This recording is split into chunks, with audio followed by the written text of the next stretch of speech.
lo que la diapo, ¿no? Sí. Sí. Bien. Bueno, ayer habíamos terminado con estas cosas locas de el problema inverso. ¿Por qué lo habíamos puesto de nombre problema inverso? Porque en realidad, si este fuera el problema, no hay nada que resolver. O sea, si yo tengo en cada lugar del espacio, sé el tejido que tiene, no tengo ningún inconveniente en hacer todas las cositas y terminar obteniendo la imagen en niveles de gris. ¿Está bien? Era el dibujito que habíamos dicho. Che, si está todo bien, hacer esto es una payasada. Cualquier niñito tendría opción de construirlo. ¿Sí? El problema es que, en realidad, el paciente se presenta para mí como un rectángulo opaco, todo uniforme, porque en realidad esto no lo veo. O sea, es el paciente, tiene adentro cosas que serían todas estas, que no las veo. Entonces, el problema es justamente al revés. Dado que ahora no tengo el conocimiento de todo esto, ¿cómo voy a llegar a esta imagen? Eso fue lo que habíamos terminado ayer, ¿sí? Y pasamos a que la tomografía computada, acá habíamos quedado en, hay 3 etapas fundamentales en este proceso tomográfico. Y dijimos, che, es importantísimo que las acuerden como tales, no como el teorema de Tales, sino como tales etapas, y que se entienda qué se hace en cada etapa, con qué se hace y para qué se hace. ¿Está bien? Entonces, obviamente el nombre es bastante, como todos los nombres que le ponen los físicos, son bastante obvios. O sea, la adquisición es adquirir, la reconstrucción es reconstruir, la edición es editar. La pregunta es, ¿qué es lo que se adquiere, qué es lo que se reconstruye y qué es lo que se edita?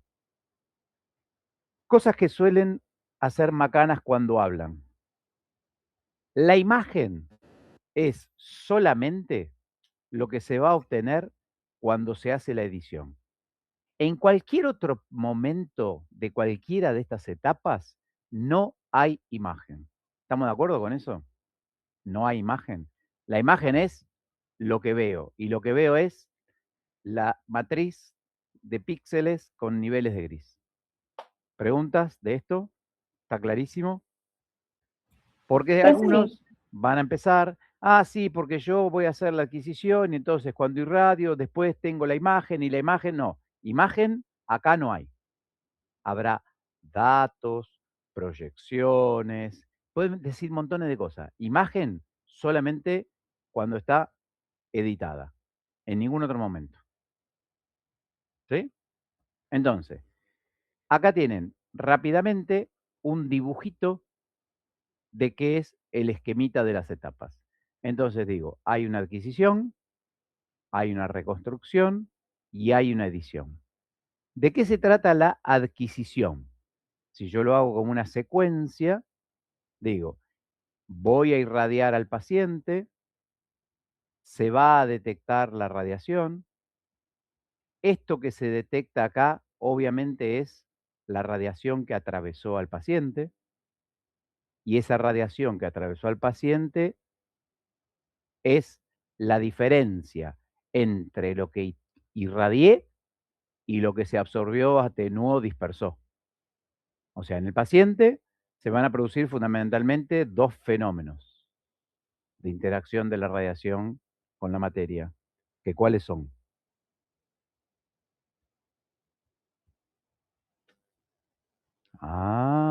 Palalaila. ¿Cuáles son las 2 formas de interacción de la radiación con la materia? Absorción y dispersión. Perfecto. Que tiene que ver con qué tipo de fenómenos. Compton y fotoeléctrico. Perfecto. ¿Estamos de acuerdo que entonces son Compton y fotoeléctrico los 2 fenómenos de interacción que se van a producir? Eso hace que la cantidad de fotones de energías distintas en la detección respecto de la irradiada. El espectro de energía de los fotones irradiados es distinto del espectro de los fotones de energía detectados. Las cosas que voy a tener acá son completamente distintas de las que tenía acá. A eso es a lo que solemos llamar energía modulada en el paciente, energía modulada con información. Perfecto. Entonces acá tengo detección de radiación X. Esa detección rápidamente la voy a tener que hacer, convertirla a algún tipo de señal eléctrica. Ese tipo de señal eléctrica va a ser después convertida en cada detector la cantidad de radiación detectada y eso me va a dar una cosa que se llama proyección o perfil de atenuación. Entonces, el preprocesamiento va a ser, al finalizar, la obtención de las cada vez que yo diga 360 proyecciones, estoy haciendo para no estar dando vuelta con los múltiplos de la radio de los angulitos de la vuelta, ¿no? O sea, hacemos la cuestión sencilla y decimos: "Che, hay una irradiación y detección por cada ángulo, entonces en una vuelta completa tengo 360". Pero no son 360, son 1440, son múltiplos de 360, varios. Pero digo, voy a tener acá las 360 proyecciones, que a esas proyecciones son una para cada ángulo, al ángulo se le suele denominar con la letra tita, y cada posición de detector a lo largo de la bananita de la detección es una posición T. Entonces, a eso se lo va a llamar proyección para un dado tita para todos los T. Matemáticamente, una P tita de T. Cuando pegué toda la vuelta, voy a tener 360 proyecciones para cada detector. Bueno, eso es lo que va a estar acá. O sea, el preprocesamiento termina cuando tengo las proyecciones totales de toda la vuelta alrededor del paciente. Siempre estamos haciendo referencia a un caso de tomógrafo convencional, paso a paso, no helicoidal. En el caso particular que yo estuviera queriendo acá referirme a un helicoidal, habría un paso extra, que es el que charlaba Jorge ayer de la interpolación, y entonces termina cuando después de interpolar tengo las petitas de T a partir de la interpolación. Pero estos son detalles que vamos a ir hablando de a poquito. La idea es, en esta primera clase de ayer y hoy, que ustedes tengan un panorama general de cada una de las cosas. Después vamos a tener más de una clase para adquisición de datos, más de una clase para reconstrucción de imágenes, más de una clase para edición de imágenes, ¿sí? O sea, cada una de estas cosas va a llevar un rato largo. Pero la idea es entender, irradio, atraviesa, absorbe, se atenúa, detecta, convierte a señal, lo acomoda matemáticamente en una distribución espacial particular. Esto lo vamos a charlar en otro momento. Alguna vez, capaz que escucharon hablar de, el otro día yo lo dije ayer, sinograma, Jorge también dijo la transformada radón. Lo que queda acá en los datos crudos es la transformada radón. Una vez que tengo eso, empieza la reconstrucción. Y en general, la reconstrucción involucra en el proceso general, convencional, inicial, una parte de convolución o filtrado y una parte de retroproyección. Vamos a ver que hay métodos que hacen primero la retroproyección y después el filtrado, otros que hacen primero el filtrado y después la retroproyección, y hay algunos que no hacen ninguna de las dos, o sea, lo hacen iterativo a partir de la retroproyección. ¿Cuándo llego acá a esta flechita negra que dice datos de imagen? Esto que tengo acá son los números CT. Tengo una matriz de números CT. Son los datos para poder presentar la imagen. Entonces, para pasar de acá a acá, lo que tengo que hacer es, escucho respuestas.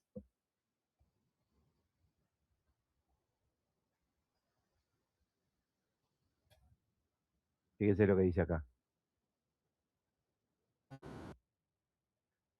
Uno diría brutamente el ventaneo, ¿sí? Pero el ventaneo en realidad es una función matemática que le adjudica a cada número CT un nivel de gris. Y esa función es la que llamamos el otro día la LUT o la Lookup Table. Entonces, datos crudos, sinograma, transformada a radón, proyecciones, matriz de números CT, y acá, matriz de niveles de gris. ¿Listo con este cuadrito? Si yo Sí. pregunto ahora, ¿con qué corno hago la adquisición de datos? ¿Con qué? Recién dije qué, ahora digo con qué. Tengo que pensar en el tubo de rayos X, sus correspondientes colimaciones, el sistema de detección y toda la electrónica asociada para transformar la energía de la radiación X en señales eléctricas acomodaditas, ordenaditas. Y toda la matemática para obtener las petitas de T. Para hacer la reconstrucción de la imagen, esto es todo matemática. Todo matemática. En todas sus formas. O es la transformada de Fourier bidimensional, o es la transformada de Fourier unidimensional, o es lo iterativo a partir de la detección. Pero siempre acá, un poco lo que contaba Jorge, son las cuentitas, las cuentitas son un cuentito, ¿sí? No es lo que se detecta como en el caso de la radiografía. Acá hay procesos de reconstrucción matemática que, por suerte, son bastante fidedignos con la realidad y entonces estamos todos contentos y nos hacemos tomografía y decimos qué es lo que tiene el paciente. Y acá tengo otro proceso matemático que tiene que ver con la lookup table y por último lo proyecto, lo edito, lo presento en un monitor. De acá después, independientemente de presentarlo en el monitor, también podría mandarlo a imprimir o mandarlo, ¿se acuerdan el método DICOM y todo eso que habíamos charlado? Por cualquiera de todas sus formas, a almacenaje, ¿sí? Al archivo. O enviarlo a quien lo necesite. Al médico, al hospital, ¿se acuerdan? El RIS, el GIS y todas esas cosas locas. Bien. Habíamos mostrado este mapita y habíamos dicho, che, como no tengo la matriz del objeto es algo que desconozco. Entonces, lo que voy a tener que hacer es, por algún procedimiento raro, obtener la matriz de los datos crudos, o sea que acá va a estar el tema de la irradiación y el procesamiento matemático electrónico. Con la matriz de los datos crudos voy a tener que poder obtener los datos procesados, acomodarlos todos prolijitos. Esos datos procesados voy a tener que reconstruirlos, y acá viene toda la matemática loca que me va a permitir obtener los coeficientes de atenuación y a partir de los coeficientes de atenuación los números CT. Acá termina la reconstrucción en la matriz de los números CT. Y acá empieza la edición llevándolo a la matriz de grises, niveles de gris. Si uno piensa en todas estas, la adquisición es desde la irradiación hasta las proyecciones. Y de esto vamos a tener más de una clase. La otra etapa va a ser la reconstrucción que va de las proyecciones a los números CT, que es toda la reconstrucción. Hay distintos métodos, que con filtrado, sin filtrado. De nuevo, de esto va a haber varias clases. Y la última es de los números CT a los niveles de gris, que eso se hacía con la ventana. Este sería el tema que ustedes mejor habrían ya charlado, visto, mirado, analizado en el cuatrimestre pasado. ¿Se acuerdan que de esto charlamos el cuatrimestre pasado? Hablábamos de la ventana en el caso particular de la digitalización. Cuando tenían una imagen digital, podían aplicar niveles de ventanas. Terminado esto, ahora vendría el problema. Che, ¿y con qué se hacen estas tres cosas? Se hacen con equipos tomográficos. Los equipos tomográficos, a lo largo de la historia, se les denominaron distinta generación. Entonces hay de primera generación, segunda generación, tercera generación, cuarta generación, quinta generación, tercera helicoidal, y después empiezan las cosas raras de las que nos va a charlar dentro de un rato Jorge, que si tiene doble energía, que si me cuentan los fotones de A1, de que si tiene hacer energía dual, que si puede hacer ese tipo de cosas raras. Entonces, Ahora vamos a ver videitos para entender sin detalles, cuál es la característica mecánica de cada generación de tomógrafo. ¿Está bien? Entonces, el de primera generación es algo así. No sé por qué no mira. Espera un cachito. No sé, te enojaste. Bueno, denme un rato. No te preocupes, yo lo tengo en la segunda parte, eso también. Bueno, así sería el de primera generación. ¿Ven lo que pasa? Hay un tubo de rayos X que emite un haz de radiación muy colimado y hay un único detector que detecta, fíjense, acá lo que está haciendo es, recorre toda una línea en una posición angular. Cuando termina de recorrer, el sistema rota, supongamos 1 grado, y empieza a barrer para el otro lado. Después rota otro grado y empieza a barrer para acá. Y después rota otro grado. ¿Sí? Entonces ahora, con lo que dijimos, miren lo que estamos charlando. Dibujito, dibujito, peliculita. ¿Ven?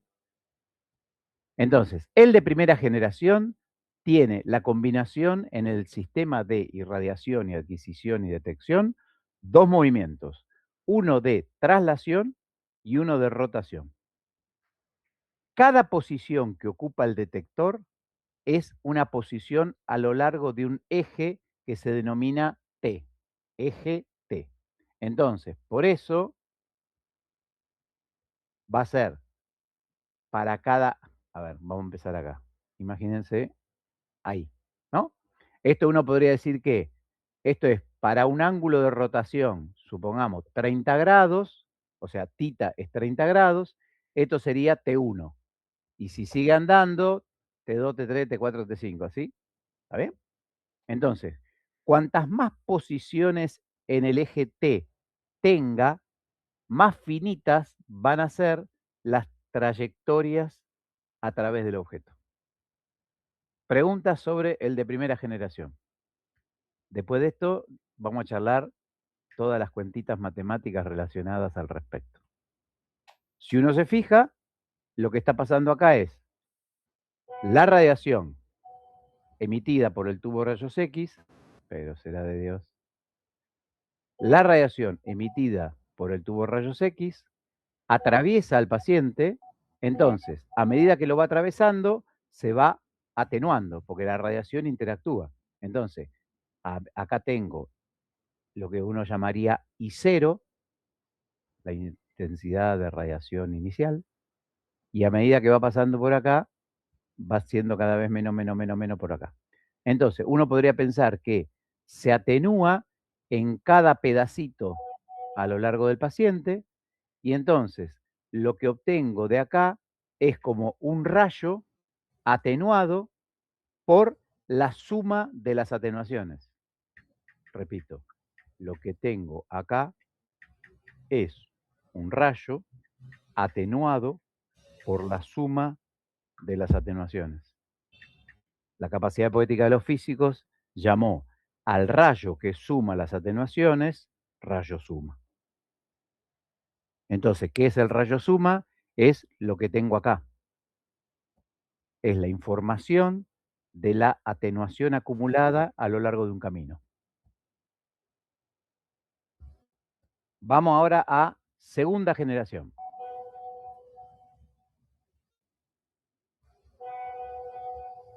Dale. ¿No quiere? Acá está. La diferencia entre el de primera generación y el de segunda generación es que en vez de tener un haz recontracolimado, tiene un abanico, ¿sí? Este es el de primera, y el de segunda lo que va a tener es un abanico, y eso se hace gracias a que tiene un conjunto de detectores. ¿Se ve la diferencia? Pero igual sigue habiendo traslación y rotación, traslación y rotación. Acá lo que pasa es que se optimiza bastante más la energía, porque cuando estoy pasando a través del paciente, ¿sí? Tengo varios detectores y entonces optimizo ese tipo de cosas. ¿Estamos de acuerdo con segunda generación? Sí. ¿Cómo fue el de tercera generación? El de tercera generación, pero serás caramba, es así. Fíjense, es el del que estuvimos hablando nosotros. Tengo, este es primera, un as recontracolimado con un detector que pasea. El de segunda, el as en abanico con varios detectores.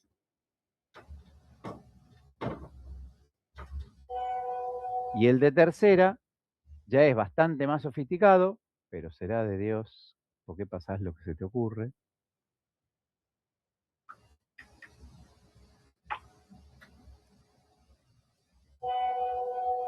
Bueno. Está ciclotímico la máquina hoy. Ahí está. Tengo la bananita de los detectores de la que hablábamos el otro día, un haz que irradia y una bananita que detecta, y la rotación es constante. ¿Por qué? Porque el abanico tiene un suficiente apertura de ángulo alfa capaz de barrer la totalidad de la FOV del tamaño del objeto. Entonces, la diferencia entre primera y segunda con tercera es que no hay rotación. No hay traslación. ¿Se entendió? ¿Entienden? Acá no hay traslación del tubo. Solamente rota alrededor del paciente. Jorge el otro día les dijo, che, que esto de vuelta constantemente tiene una problemática intrínseca a ser resuelta. Imagínense que yo le mando corriente al tubo de rayos X, diferencia de potencial al tubo de rayos X, se lo mando por cables. Y después de que pegué 45 vueltas, los cables son un retorcijo de cosas. Esto no se podía hacer si no se hubiera inventado una forma de contactos relativamente móviles, de escobillas, entre una estructura y la otra. En los primeros tiempos, esto daba una vuelta para un lado y una vuelta para el otro. El helicoidal no hubiera sido posible. ¿Está bien? El paso a paso sí, porque me pego una vuelta para un lado y cuando pasa a la segunda adquisición, pega la vuelta para el otro. Igual tendría que tener los cables enroscados por un lado, enroscados por otro. Se enroscaban, se desenroscaban, se enroscaban, se desenroscaban. Cuarta generación. Este no funcionó. ¿Dónde estás? Acá. Fíjense lo que pasa. ¿Qué distinto le ven a esto? Tengo un tubo dando vuelta así. Este es el de tercera. Este es el de cuarta. Perdón. Otra vez me engancha, lo vuelve a repetir. Este. Fíjense la diferencia. ¿Ven que ahora hay un anillo de detectores fijos? No hay una bananita de detección que rota junto con el tubo.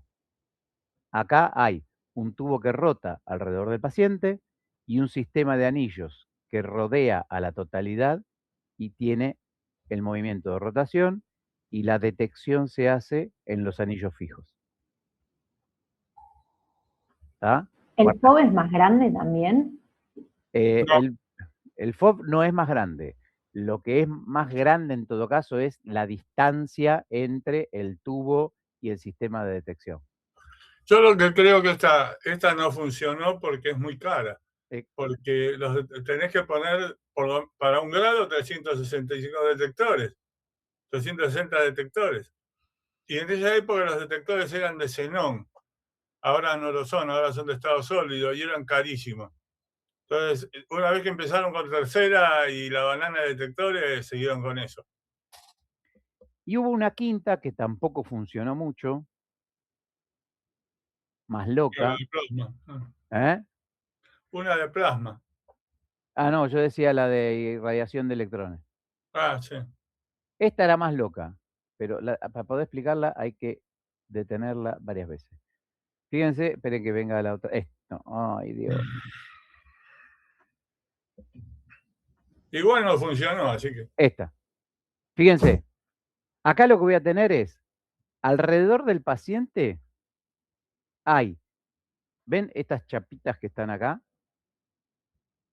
Son varios anillos metálicos alrededor del paciente que van a funcionar como ánodos. ¿Sí? Cada uno de estos sería como un ánodo.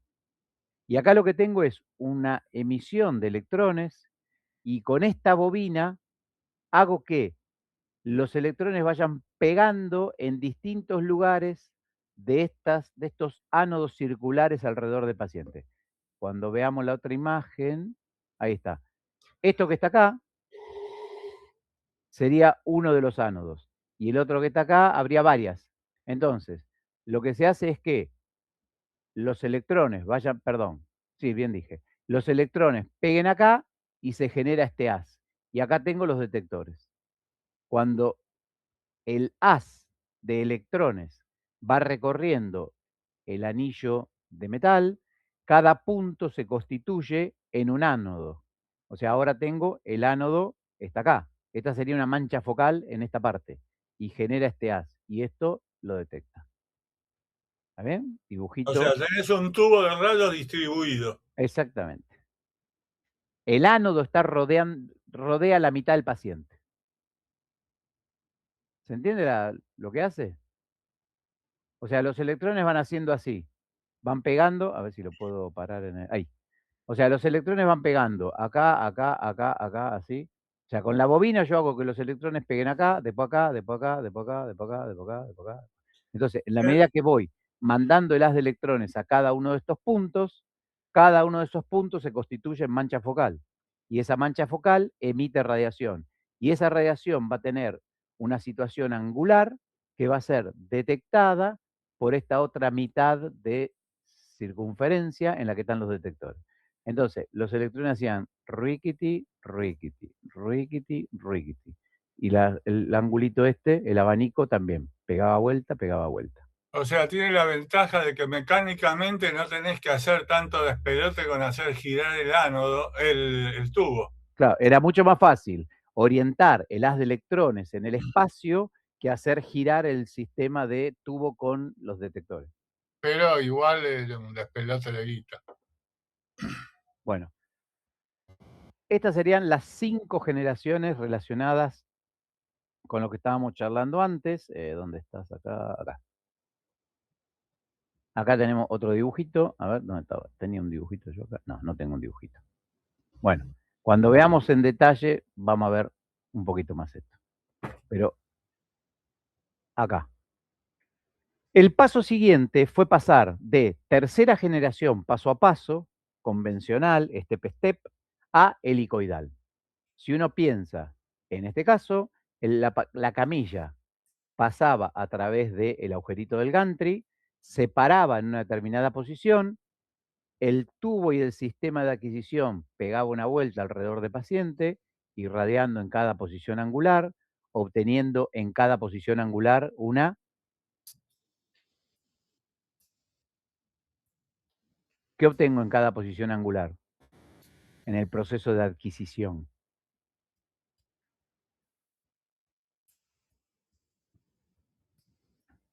Desde esta posición angular, irradio, atraviesa al paciente y acá detecta, detecta, detecta, detecta, detecta, detecta, detecta, detecta.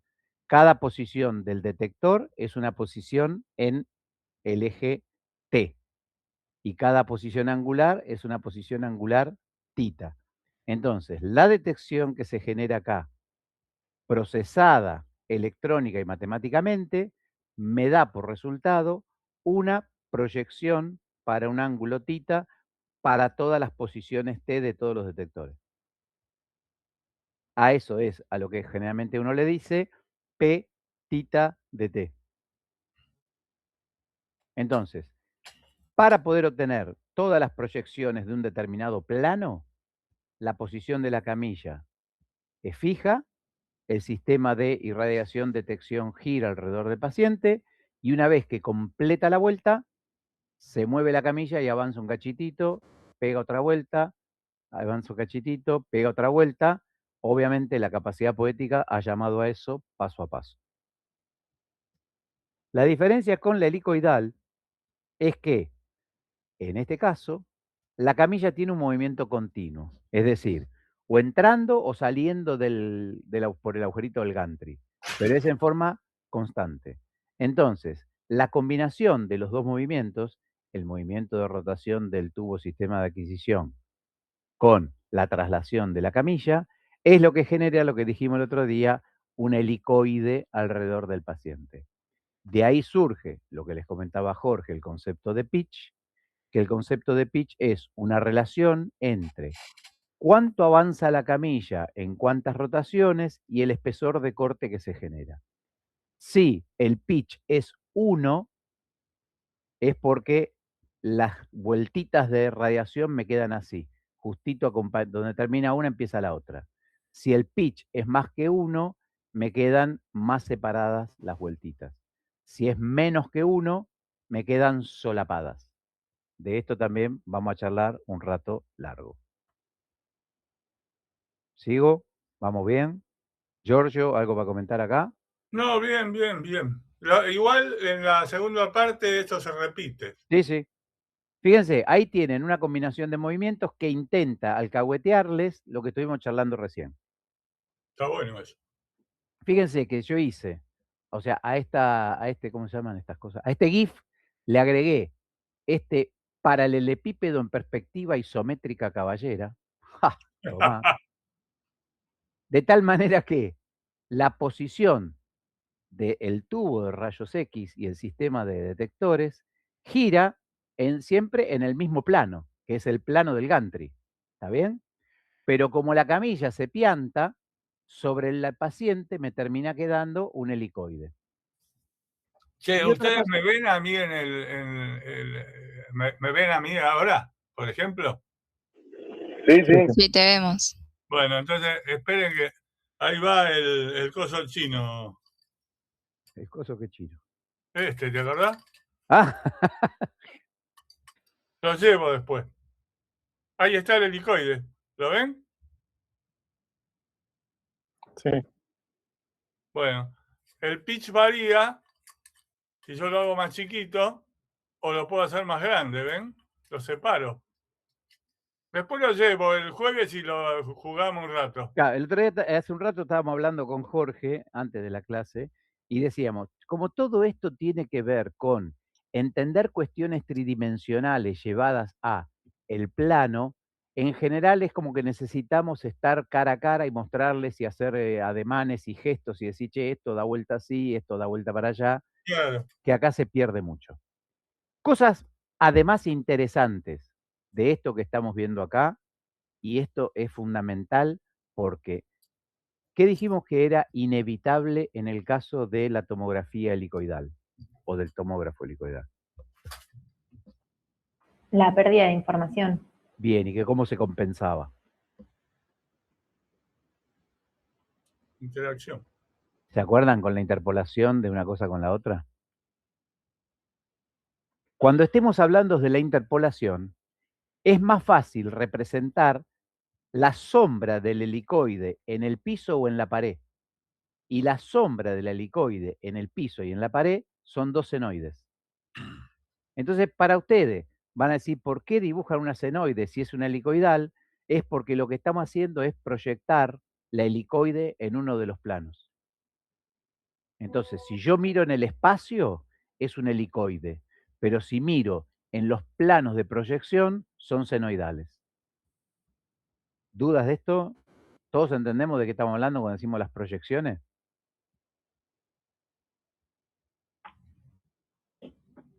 ¿Sí? Yo sí, yo entendí. Euliades entendió, qué bien. Ah, ¿Y el resto de la multitud que anda por ahí? no, así solo, Sí. porque si hago así. Bueno, che, este es el motivo por el cual a veces uno dice, sería preferible que todas las clases sean presenciales, porque nosotros no sabemos si se entiende, no terminan de contestar, ¿no? Y no es por una cuestión de policías de decir, che, están o no están frente a la cámara. Si no están frente a la cámara, los que se les pierden la clase son ustedes. O sea, nosotros vamos a tratar de repetirlo, pero a diferencia de radiografía, tomografía tiene un conjunto de complicaciones que no da el tiempo para repetir tanto. ¿Sí? Entonces ustedes van a ver que las cada clase es agregar información, pero mucha. El cuatrimestre pasado hacíamos una clase de información, una clase de repaso, una clase de información, una clase de repaso. En tomografía no nos da el tiempo para eso. Bien, seguimos. Acá tenemos una tomografía secuencial o scan-scan o paso a paso. Fíjense, en cada una de las posiciones, la camilla queda quietita y el paciente, el tubo y el sistema de detección le gira alrededor. Entonces, en este plano, completa una vuelta. En este plano, completa una vuelta. En este plano, completa una vuelta. El paciente va avanzando y cada una de estos planos de corte va a tener un correlato, o sea, obviamente esta flecha gris es adquisición, procesamiento, retroproyección, filtrado, convolución, edición, tácata, la imagen. ¿Sí? Esta imagen es una matriz de píxeles de grises que corresponde con las cosas que había acá. Pero para pasar de acá a acá, hay que hacer el camino místico y el ritual alucinógeno y todas las cosas que estuvimos haciendo antes en chistecito. ¿Ah? En cambio, en el licoidal pasa esto. Che, ¿por qué dibujaste una senoide alrededor del paciente? Por lo que te dije hace un rato. La proyección de la helicoide en un plano termina siendo una senoide. Más allá de que yo entienda que esto pega la vuelta por atrás y después pasa por adelante y pasa por atrás y pasa por adelante. ¿Se entiende por qué se dibuja como una senoide? Sí. Sí, sí. Bien. Si yo voy a hacer un equipo de tercera generación con rotación continua y la camilla se mueve, eso lo que me va a generar es el movimiento helicoidal, la tomografía helicoidal. Y lo que termina pasando, era lo que charlábamos el otro día, no hay proyecciones coplanares de la vuelta completa. O sea, en esta posición del eje, estamos de acuerdo que este es el eje Z, ¿no? El eje Z es como si fuera a lo largo de la camilla. Entonces, a lo largo del eje Z, cuando el tubo está acá arriba, está en una posición Z y además está en una posición angular. En este caso yo diría, invento, posición Z de los ojos, posición angular arriba. La siguiente irradiación adquisición la va a hacer en otra posición angular y cuando esté en otra posición angular, también está en otra posición Z. Entonces, no tengo las proyecciones coplanares. Si no tengo las proyecciones coplanares, la reconstrucción no es posible de hacerse. Para poder hacer la reconstrucción del plano tomográfico, necesito que todas las proyecciones angulares pertenezcan al mismo plano, es decir, al mismo valor de Z. Este W azulito que está acá se está refiriendo al ancho de corte. ¿Sí? Entonces, la distancia recorrida por la camilla en un giro D dividido el espesor de corte es lo que me da el pitch. Ojo al piojo, esto lo vamos a charlar después más veces, insisto, que, fíjense esto, D dividido W me puede dar 1 con distintas combinaciones de D y W. O sea, 2 dividido 2, 100.000 dividido 100.000, las dos veces me da 1. Y eso va a estar relacionado con que a igual pitch puedo tener mayor o menor área barrida con radiación. Repito, lo vamos a charlar otras veces, pero esto me parece interesante aclararlo, porque si no después siempre dicen, ah, no, si el pitch es 1, siempre tiene el mismo ancho de corte efectivo. No. ¿Sí? Siempre va a tener el mismo ancho de corte efectivo respecto de el ancho nominal, pero van a ser distintos. Habíamos dicho, otra opción es que en vez de que haya una fila de detectores, haya varias filas de detectores. Entonces, ¿Eso es alfa o beta? apa, muy buena pregunta, Uliade.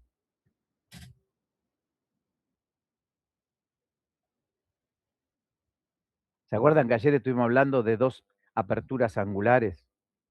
Una alfa y otra beta. Es beta.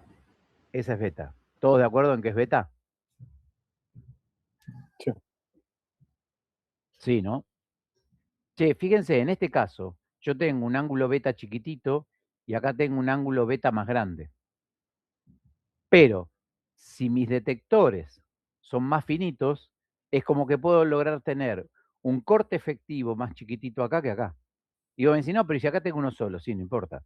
Pero lo que me termina definiendo la capacidad del espesor de corte va a estar relacionado con el espesor de los detectores, con el anchito de los detectores. Acá tienen el dibujito de por qué uno le dice banana y por qué le dice que hay varias filas de detectores a lo largo de la banana. ¿Se ve el dibujito? Ujú. Che, esto que está acá, ¿es alfa o beta?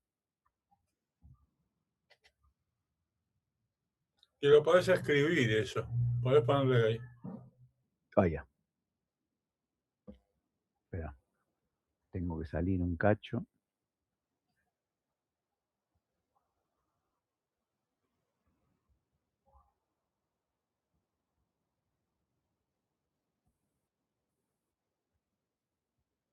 Esto que está acá.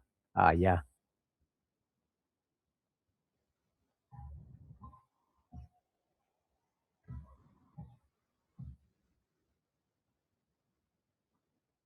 ¿Estamos de acuerdo que este es beta, sí o no? Sí, sí. ¿Todos de acuerdo o solamente el que dijo sí, sí? Yo estoy de acuerdo. Bien. Eso está bueno, ¿no? Porque que haya consistencia en la cátedra. Che, este es beta. Allá. Este es beta. ¿Sí? ¿Y alfa dónde está? A lo largo, ¿A lo largo de qué? o sea, sobre la banana, o sea, a lo largo de la banana. ¿Todos de acuerdo que sí? Sí. O sea, yo tendría que hacer, esperen un cachito. Este Uliade no tiene nada que hacer que romperme los pies pidiéndome que Sí. haga estas cosas, me cago. Y ahora tengo que ponerme a dar vuelta. Bueno, de paso ustedes miran cómo uno dibuja a lo largo del tiempo. Che, esto es beta.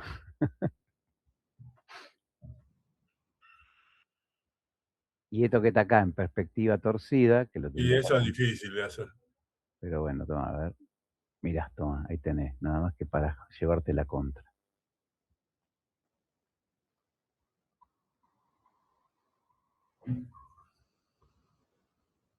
Mirá, mirá, mirá, mirá, mirá. Toma. Y eso es alfa. Queda bien, queda bien, queda bien. ¿Está bien? Este es alfa y este es beta. Los podemos hacer más grueso. Nada más que para que Uliade no critique. Sí, ese color no se ve un carajo, pero no importa. Yo soy daltónico, para mí está bárbaro. Está bien.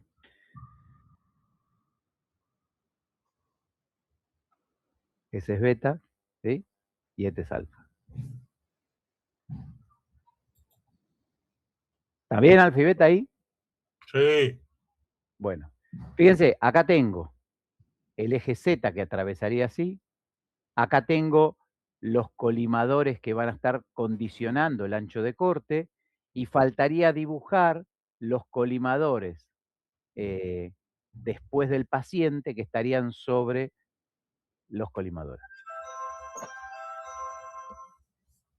Bien.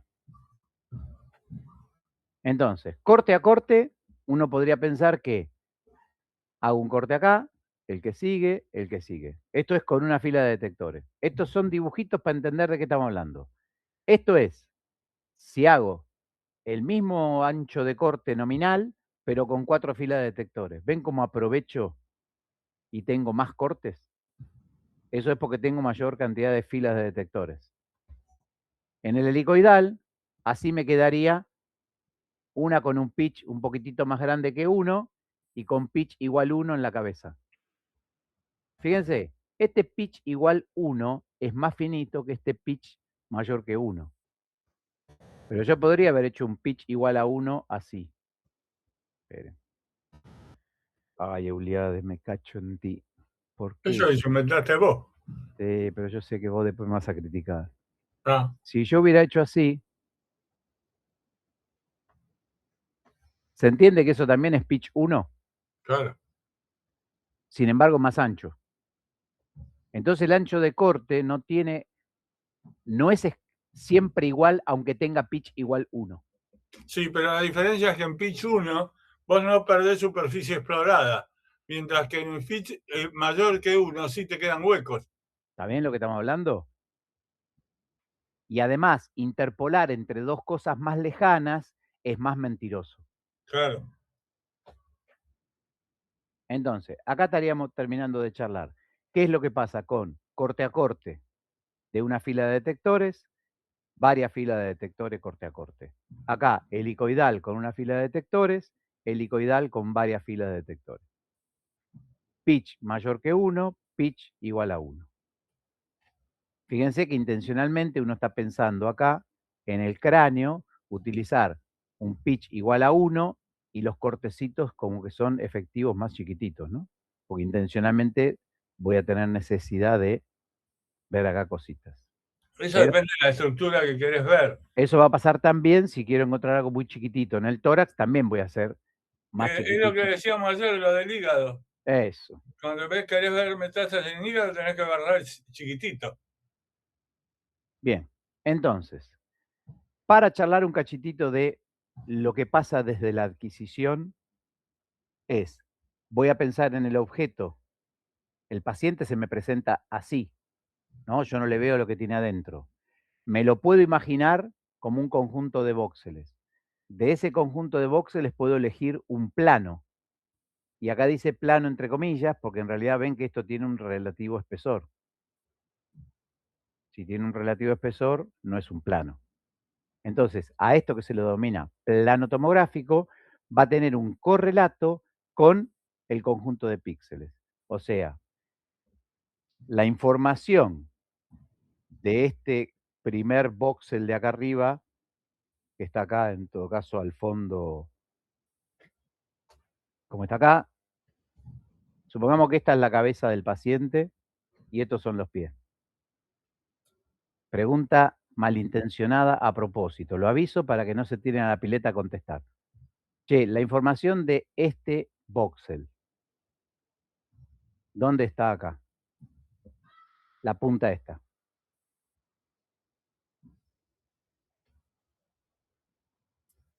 Estamos de acuerdo que tiene que ser una punta, ¿no? O sea, tiene que ser una esquina. Sí. Bien, esquinas hay 4. Ya minimizamos toda la historia, ¿no? Repito, esta es la cabeza, acá arribita, y estos son los pies. ¿Dónde está la cosa? Esta es la cabeza y estos son los pies. Esta es la panza y acá atrás está la espalda. Esto que está acá, este voxel, ¿dónde va a estar la información en esta figura? Convencionalmente, tradicionalmente. ¿Como a espejo? O sea, No. como ves una tomografía. No. O sea, como. O sea, No. ¿Se acuerdan que habíamos dicho que el paciente entra con los pies mirados para acá y la cabeza para adentro del tomógrafo? O sea que es como que lo estoy mirando de acá abajo. Si lo estoy mirando de acá abajo, con esto para arriba,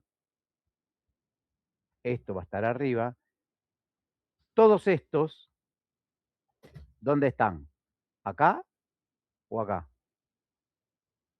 Esta es la panza, esta es la espalda. ¿Estamos de acuerdo que esta es la panza? ¿Sí o no? Por convención, el paciente tiene la cabeza para adelante, los pies para afuera del tomógrafo y la panza para arriba.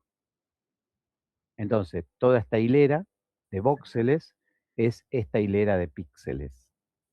Y si lo estoy mirando de acá, este voxelito va a tener la información en este píxel.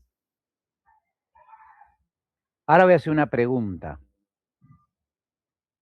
Si la atenuación de este voxelito va a tener la información acá, pregunto, ¿la información que muestro acá es la información de este lado del voxel o de este lado del voxel? Es otra pregunta malintencionada a propósito, ¿eh?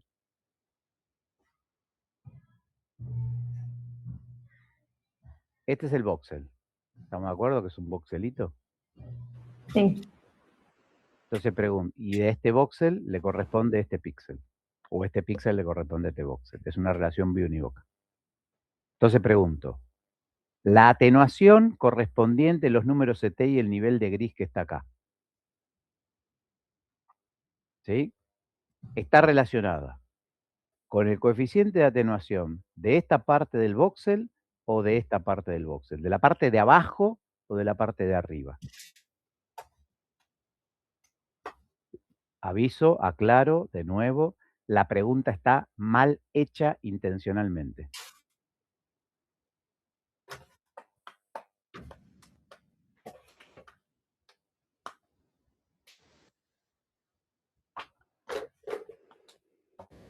Pregunto. Profe, ¿no sería todo el voxel? Exactamente, ¿no? Es la atenuación media producida por todo el voxel. No es ni de este lado ni de este lado. Es el voxel atenúa y la atenuación acumulada en el voxel va a tener un coeficiente de atenuación asignado, calculado, y un número CT calculado que le va a corresponder un nivel de gris y lo voy a poner acá.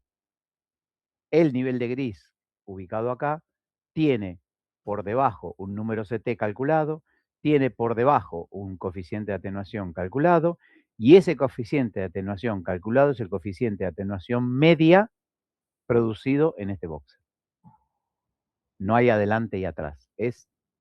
Por eso a esto después se lo termina llamando plano tomográfico, porque es como si pensara que todo esto, la información está acá. O sea, lo pienso como si hubiera sido un plano, no como una parte de adelante, una parte de atrás, una parte de arriba, una parte de abajo.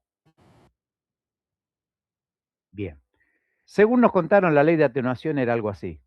Esto lo dijo, los deben haber visto en física, con Cacho, no sé con quién corno, y también lo vimos el cuatrimestre pasado.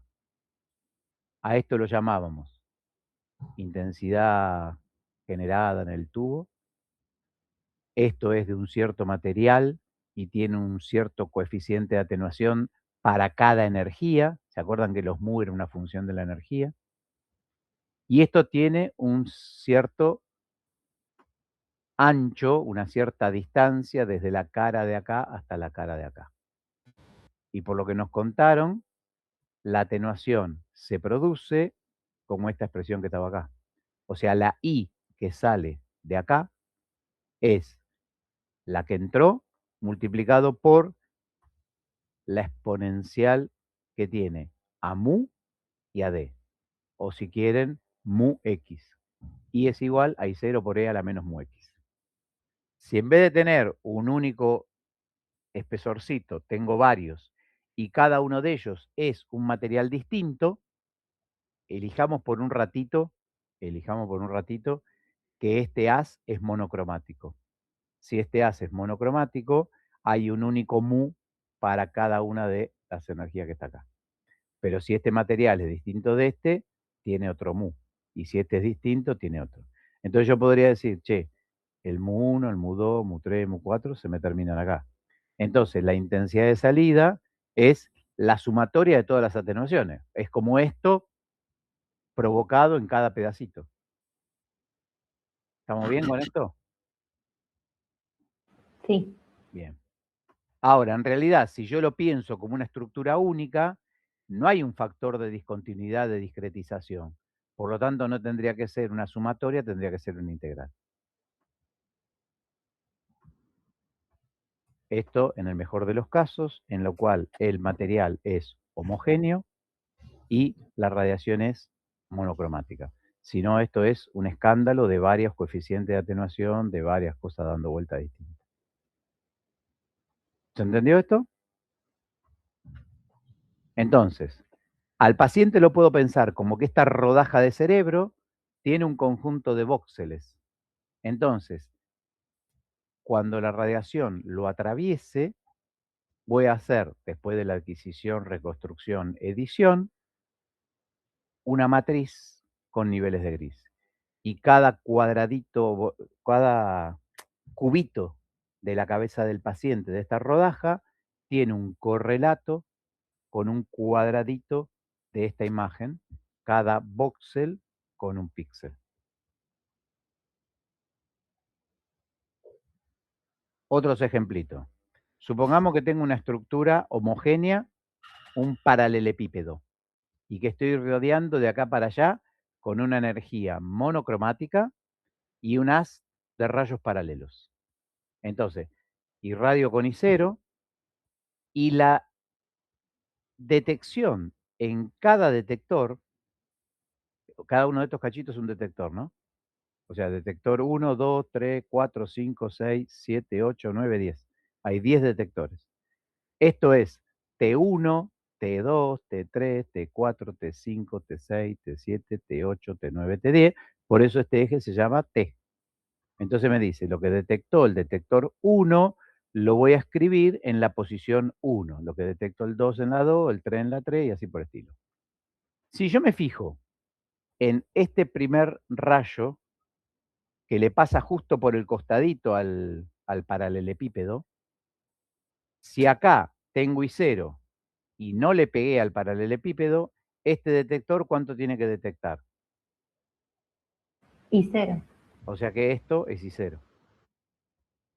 Ahora, cuando aplico esta ley, como esto es homogéneo, es todo del mismo mu y todo tiene el mismo espesor, todas las I2, I3, I4, I5, I6, I7, I8, I9 me van a dar lo mismo.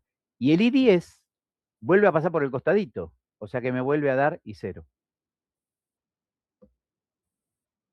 ¿Qué hubiera pasado si en vez de ser el paralelepípedo hubiera sido este disco?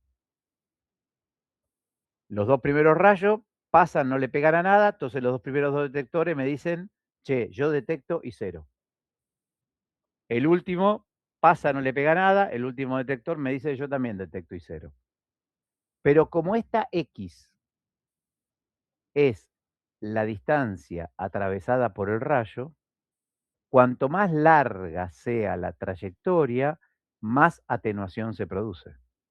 Seguimos con un disco homogéneo y un haz monocromático. Entonces, esto que está acá tiene un perfil de intensidad detectada, un perfil de intensidad detectada por cada detector en las posiciones T, que refiere a cuánto se atenuó el haz atravesando al disco. Obviamente, si yo agarro y digo, este valor menos este valor es lo que está acá. Y lo que está acá en realidad es lo que falta. ¿Y lo que falta dónde está? Es lo que en 1, 2, 3, 4, 1, 2, 3, 4, este rayo se atenuó. O sea, este rayo sumó atenuación y esa suma de atenuación corresponde con esta intensidad detectada. ¿Vamos bien o ya estamos a punto de dedicarnos al periodismo deportivo? La buena noticia es que vos tenés los datos de I0, sabés cuánto vale y también sabés cuánto vale lo que mide el detector. O sea, las I0 y las IES terminan siendo conocidas. Por Lo lo que no cual el te... dato que te falta Y lo que me sería falta acá... X. Claro. ¿Está bien? ¿Todos contentos con esto? Si yo miro otra vez, más simplificado, el disquito, esto lo que me está diciendo es, ¿cómo podría, ahí está, pregunta, ¿cómo podría lograr que en vez de obtener esto, obtenga esto?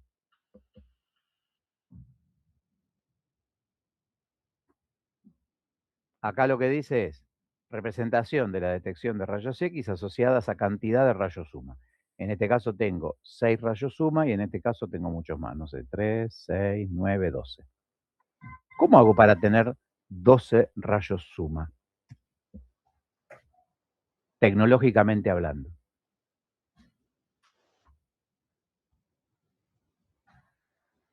Vengo acá, a lo que estábamos antes. ¿Por qué acá tengo 10 Niveles de detección, 10 valores detectados. Porque tenés 10 detectores. Perfecto.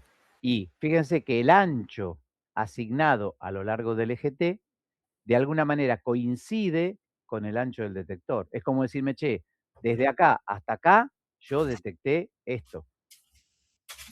¿Qué tengo que hacer para que pase esto?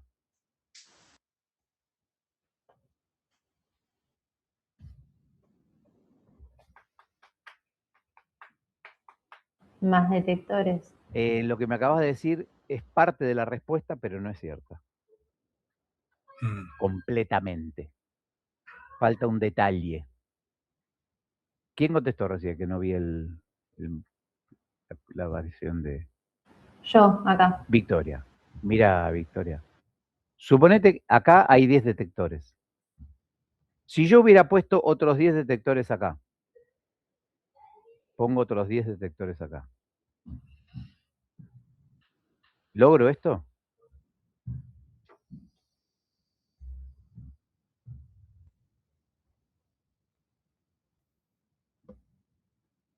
¿Tú qué dices?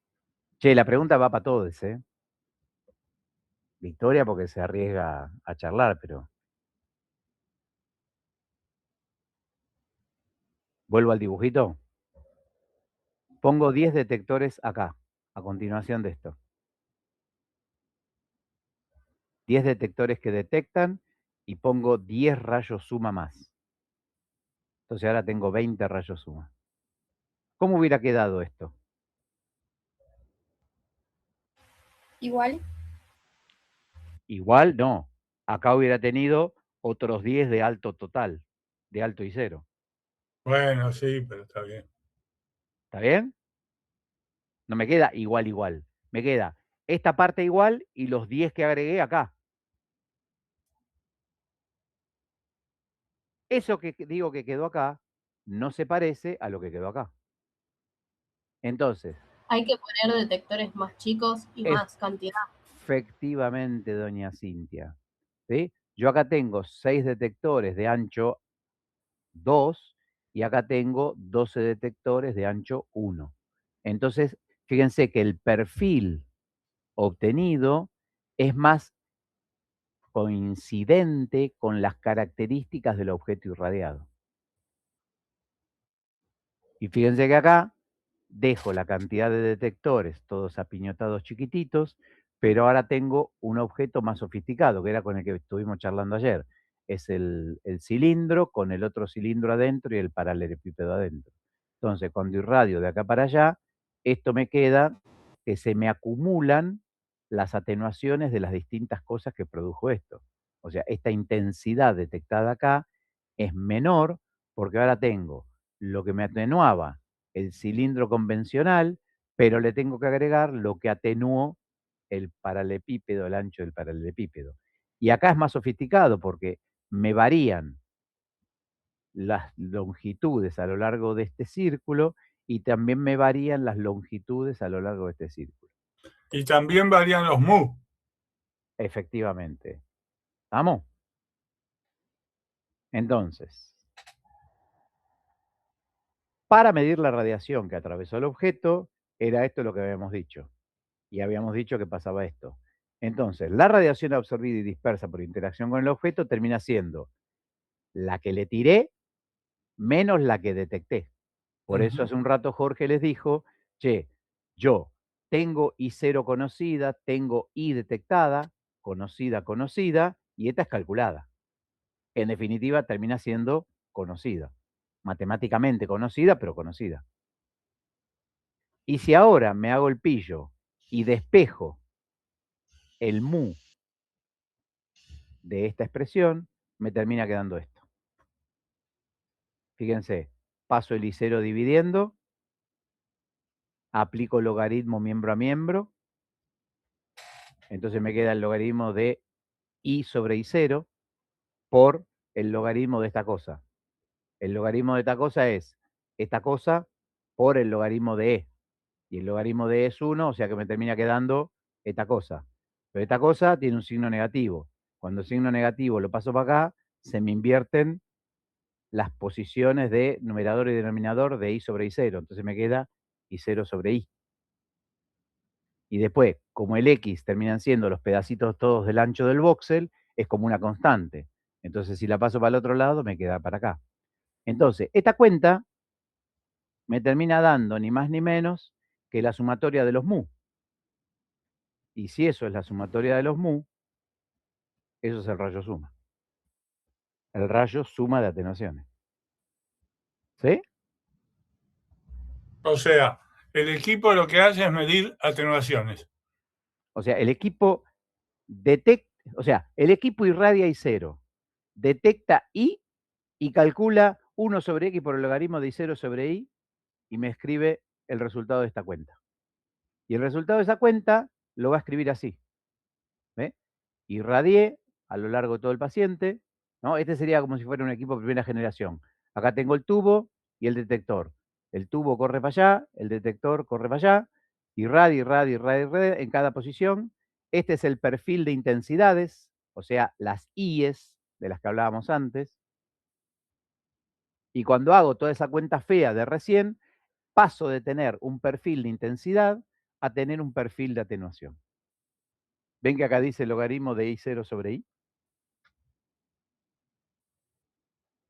Che, ¿se les ocurre por qué puede ser que tenga este pico para abajo, guaso, y ¿Qué otro pico? pico para abajo, guaso acá? Ah, Esta cosa acá. Porque no hay nada que atenúe. A ver, si no hay nada que atenúa, lo que detecta es I0. Esto me está diciendo, che, cuando le tiré rayos por acá y no le había la cabeza al paciente no estaba, le tiré con I0 y detecté I0. Y de repente agarra y se manda esta cosa para acá, Wikiti. ¿Estamos de acuerdo que esto lo tengo que entender como que detectó muy poco? O sea, la I detectada es chiquitita. Si la o I sea, la detectada, atenuación es muy grande. si la I detectada es chiquitita, la atenuación producida es muy grande. ¿Qué se imaginan que es esto? ¿Se acuerdan cómo es una cabeza? Tengo un dibujito de cráneo por acá en algún lugar. Che, no tengo ni un bocho dando vuelta.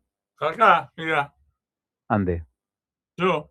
Ah, bueno, sí, pero te tendría que cortar la cabeza para que se vea bien. Bueno, pero la parte de afuera madura.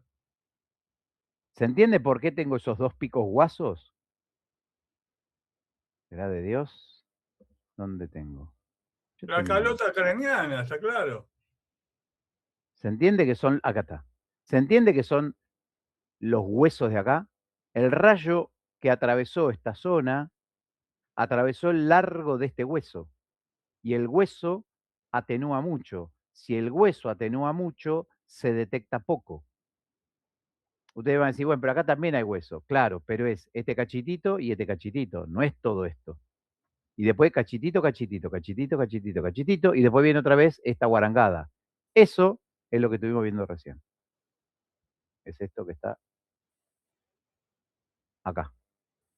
¿Sí?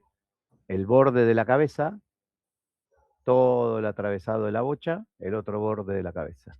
Entonces me dice, mucha atenuación, esto sería toda la parte de el bordecito del hueso de la frente y el bordecito del hueso occipital, más todo el cerebro y las cosas que hay dentro de la bocha, y acá otra vez el bordecito de la cabeza de afuera. Preguntas de esto.